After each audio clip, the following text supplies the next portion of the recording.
I'm a Canadian, even when I'm not in Canada. And if you're a sports fan, that's true even when you're not at a sporting event.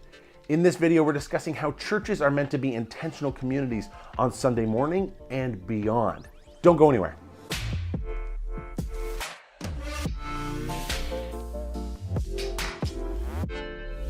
Church isn't somewhere you go, it's something you're a part of. If you Google the definition of church, it'll say a building used for public Christian worship. And I understand why it says that. That's how we use the word now. But when the Bible uses the word ecclesia, which we translate church, that word just means gathering or assembly.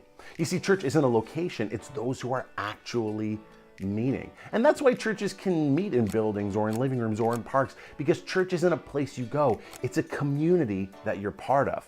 And these church communities center on Jesus. You see, Christianity is anchored to the belief that Jesus died, but he also rose from the dead. He's alive. And so when Christians meet to worship, Jesus is able to fulfill his promise that where 2 or 3 are gathered in his name, he's there with them. Jesus is at the center of Christian community. And for that reason, churches shouldn't quit meeting. And this is why. Have you ever had strep throat and a doctor gives you a bottle of antibiotics and he says, in a few days you're gonna start to feel better, but don't stop taking these pills daily until they're all gone. And that's because the pills are gonna start to work shortly, but they're not done their work yet.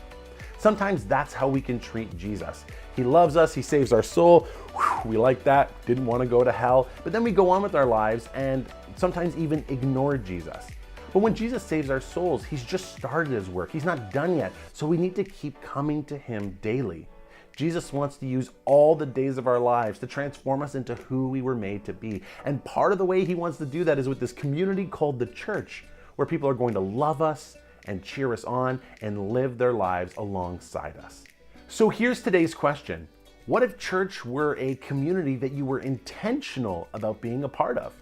Thanks so much for watching. If you're not subscribed to Truth Snack, consider doing that. And if you are, one of the best ways that you can support the channel is by taking a video that you enjoyed and sharing it on social media.